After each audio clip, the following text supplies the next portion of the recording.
Good morning, good morning, good morning. My name is David McGard. This is Property Value, where we talk about commercial real estate focused on South Florida, bringing you the newest and best headlines. This one comes from The Real Deal. Wall Street bonuses are booming, transforming the luxury market. At a post-recession peak, bonuses have finance pros buying big in New York City. Good morning. It is March 10th, 2022. And it looks like the guys on Wall Street are doing pretty well. Look at that bull. Looks a little bullish, I might say. See what the article has to say. Stan Ponte sat across the kitchen table from the two Upper East Siders, preparing to join the Empty Nest Club in style. The three sipped wine as the couple told Ponte, a Sotheby's International Realty veteran, the history of their home. He goes on to say, years earlier, they expanded into a neighboring apartment, creating space for a playroom. I'm going there right now, trying to bring another one into this world. Their terrace was a treasured outdoor retreat for them and their two dogs. I don't know. Well, we have one dog. Now that their kids were moving out, the couple was thinking of flying the coop themselves or remodeling. Either way, they were ready for something big. And one factor was driving that. With Wall Street profits and compensation packages soaring to their highest level in a decade, the couple was expecting a major bonus. They could expand again or join the wave of middle-aged buyers Ponte had seen ditching their uppers and the burbs for more happening digs downtown. That's a $20 million dream, Ponte said. But if you're one, let's say, what is it? $20 million dream. But if you're one of the individuals receiving one of these bonuses, that dream is a reality. Wall Street's top six banks made $192 billion before taxes last year, more than double the $95 billion they earned in 2020.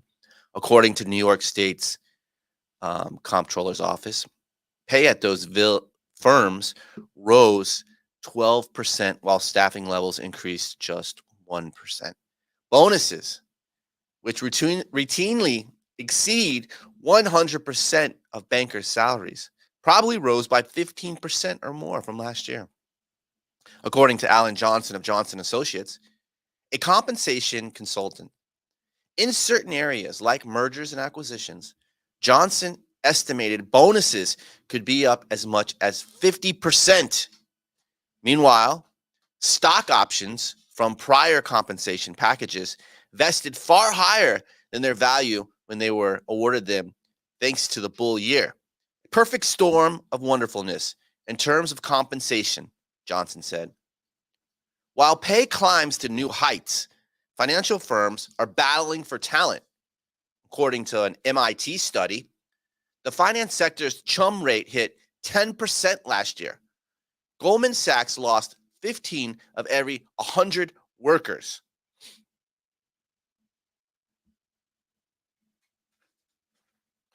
As they juggle big profits and a flightier talent pool, banks are raining bonuses on employees in numbers unseen since the Great Recession. Many of the beneficiaries are putting that cash into real estate. They want bigger, taller, more natural light, a second home, or third or fourth, duplexes, triplexes, investment properties and dream homes, a happening neighborhood, a good night's sleep 60 stories up. Now they got the cash to make it happen. Boatloads of money. Wall Street bonuses are single-handedly driving the luxury housing market, but they have spurred an already wealthy buyer pool to pull the trigger on an upgrade or a flex in a bidding war. The data suggests bonuses are just one variable in a complex equation, said John Walkup, a co-founder of Urban Digs, a real estate data firm. Looking at historical bonus and sale price data, Walkup found no indication that bonuses significantly drive up home prices. Banker upgrades to homes and apartments are taking place in one of the hottest housing markets on the record. In the first 5 weeks of the year, 119 New York homes have sold for 5 million or more, according to data from Serhant. That's roughly double the total from the same period in 2019. In the second strongest start in a decade, the median price for homes was 8 million, the highest on record. There's no little inventory that people are doing anything they can do to win the bid. Excuse me. Let me rephrase that. It says there's so little inventory that people are doing anything they can do to win the bid. Waiving inspections, paying cash, closing late, closing early, said Christine Poppy, a Compass agent in Connecticut's Fairfield County, which includes Wall Street, Darien, and Westport. Money is coming in from every direction, not just the financial sector. Crypto billionaires are warping up the highest of the market, while tech companies and venture capital firms fan out across the country, allowing workers to settle in high-priced cities, not in the Bay Area. In the past, Wall Street led the charge for very wealthy purchases. Now, you have all sorts of different people with boatloads of money, said Poppy. The ballooning of bonuses, diversity of buyers, and dearth of product has finally put developers back in the driver's seat after years. Long glut of new luxury apartments. Not only has the market more than recovered from pandemic discounts, but developers are seeing higher prices enduring. It's been consistently crazy busy long enough, said Noble Black, a Douglas Elliman agent who also advises developers on condo sales. Developers are very emboldened in a way that they certainly were not 2 years ago. In one recent sponsor unit sale, Black brought in a buyer whose offer well exceeded the developer's minimum price. To the agent's surprise, the developer demanded the buyer cover more of the closing costs. The deal fell through. No city is as popular with bankers as New York. Half of the city's residents worth 30 million or more work in finance, compared to 39% in London and 38% in Hong Kong, according to research firm WealthX. More than 180,000 New Yorkers have 5 million or more in assets, and they all need a place or two to live. Trading up. Luxury real estate agents love spring. High-end sales almost always peak as New York weather starts to warm, according to data from Olson Realty. The trend holds in many markets around the country, and as family time their moves to be settled in for the next school year. But in New York, bonuses hit bank accounts in the spring as well, driving buying to yearly heights. Year after year, Wall Street bonuses kick the market into full gear, said Dan Corradier, a broker at Coric and Sunshine Marketing Group. After stocks climbed to all-time highs last year, it's no coincidence that 2021 was the best year in New York City real estate ever. Even as the market reels from Russia invasion of Ukraine, Corradier and the other luxury agents in New York are watching Wall Street put the fruits of last year's labor into real estate. At 15 and 35 Hudson Yards, where Succession Kendall Roy plots hostile takeovers from his 90th floor penthouse, Corridor sold 2 3-bedroom apartments to people who lived in smaller units in the same building. 2 years, 2 bonus cycles later, they want to stay in the building and upgrade, Corridor said. In the past 60 days, he reported 3 sales over $9 million to finance types who had been renting. In Chelsea, Corridor recently sold 2 3-bedroom apartments to bankers for about $7 million apiece in Lantern House, Related's luxury condos with bug-eyed windows overlooking the High Line. Surgeon agent Krista Nichols recently sold an apartment downtown to a couple who lived in the neighborhood and had been eyeing their new building for some time. The only thing that changed was it was January, comp season, Nichols said, so they bought it. The bonus gave them the ability to buy immediately. Other potential buyers visited in the fall and wavered. For many buyers, this year's big bonuses were their second in 2 years. Upgrading apartments on just one oversized check could cause problems because the higher housing expenses are recurring. This second bonus truly puts real estate in play. Although buyers don't necessarily say it, it's not like my client called me and said, I just got my huge bonus. Let's up it, said Lauren Moss, an agent at Douglas Elliman. You just know that's why. Bonuses have not been this big in a long time. A family affair. This year's bonuses leave many of their younger recipients anxious to spend like their predecessors. Some need a hand. Kirk Rundenhog, an agent of Compass, recently sold an apartment on West 21st Street to a 30-year-old banker for $15 million. The buyer brought his mother to the showing. Parents are buying apartments for their kids, or the kids are making so much money, the parents are trying to guide them, he said. Runcuns has fielded particular interest in One Wall Street, Maclo Properties, 1.1 million square foot condo development just across New York Street from the New York Stock Exchange. Newly liquid buyers include full-time residents and commuters liberated from a five-day work week who seek a pied-à-terre for the days they actually need to come into the office.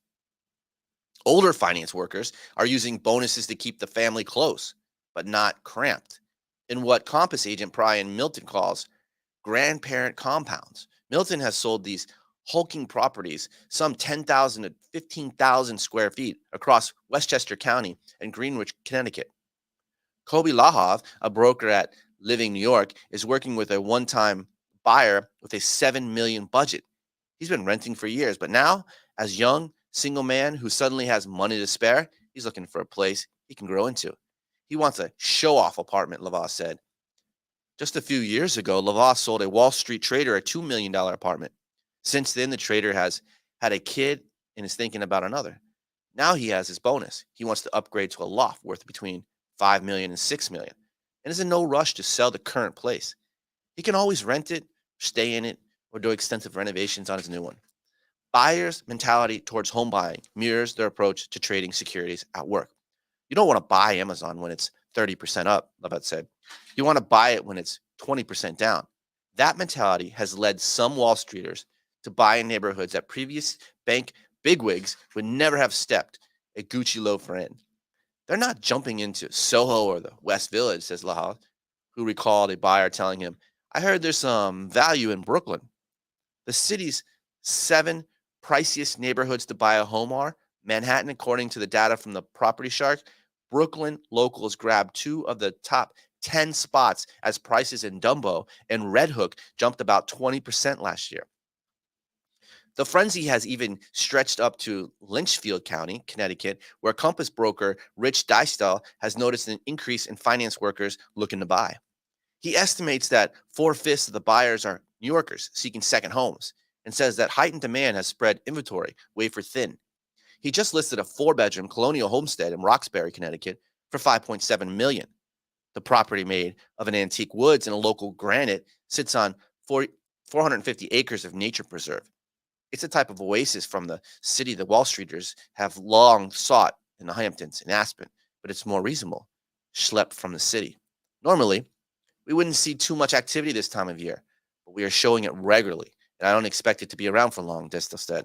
Buyers from the financial services industry have also flocked to South Florida, spending millions of dollars on homes and intensifying competition as part of a bigger group of out-of-state buyers.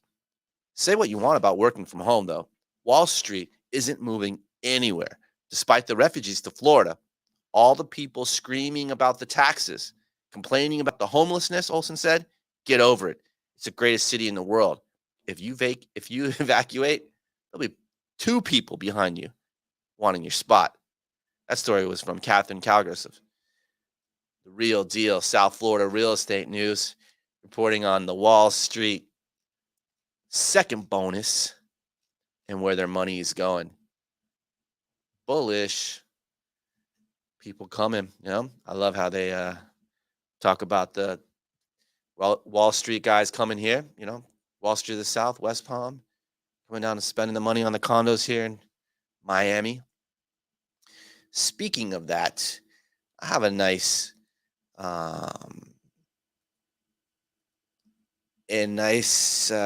quote here. How does it go? Where is it? Find it. Not quote, but a nice little tidbit The amount of venture capital raised in Miami Metro in 2021, placing it 12th in the nation behind Austin and Washington, D.C. Oh, I didn't say how much. 4.6 billion. That's the amount of venture capital raised in Miami Metro in 2021. 4.6 billion. By the way, when they talk about markets and supply and demand, Spirit Airlines and American Airlines announced nearly 1,000 new jobs in Miami. We've got jobs. We've got the finance people from Wall Street moving here and spending their second bonuses on condos. That's high demand.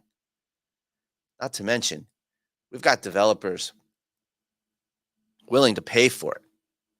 Here's a story. It says, this is from the South Florida Business Journal.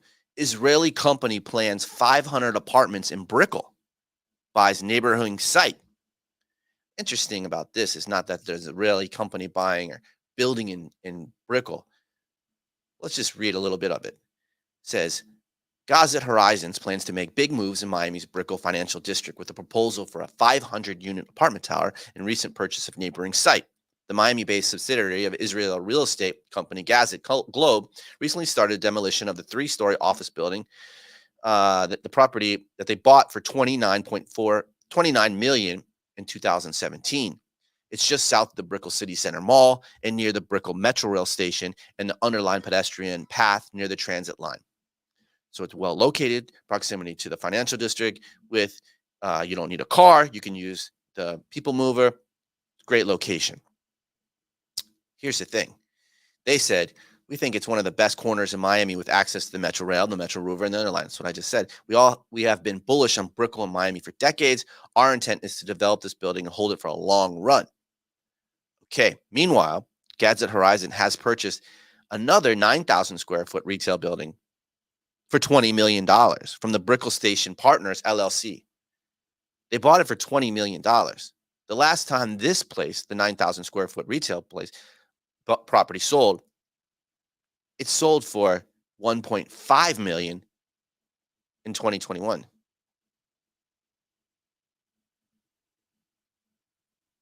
So in 2021, they bought it for $20 million. In 2011, excuse me, I was wrong. It traded for $1.5 million. So it had a huge gain in value as thousands of apartments were developed in the Brickell area. Tenants include Toasted Bakery, Deli, Taco, blah, blah, blah. The point is continuing to see the further development of Brickell as one of the Miami's fastest growing neighborhoods. This deal reflects Brickell Station Partners' elevation of the site over the past decade and complements Gazette's residential development plans across the street.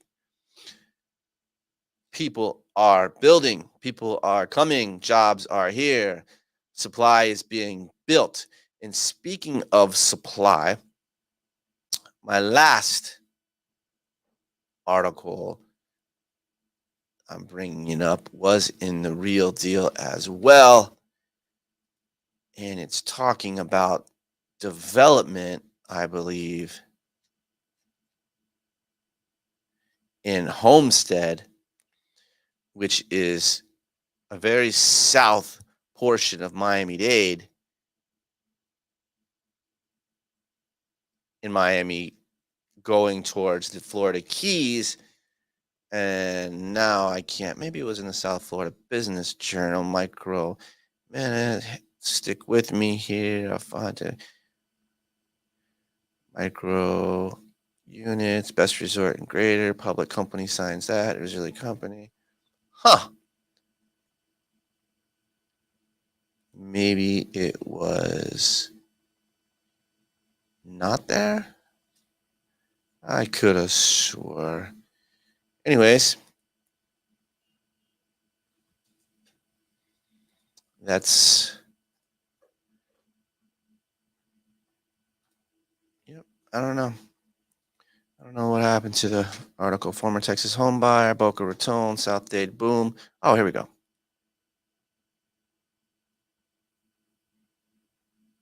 South Dade found it. Real Deal. Thought I was in the Real Deal. Article states South Dade, boom. D.R. Horton wants to build townhouses in Homestead. Another developer proposes apartments in Narana, Ron, huh? Killing that word. Plans come amid development waves sweeping South Miami-Dade County.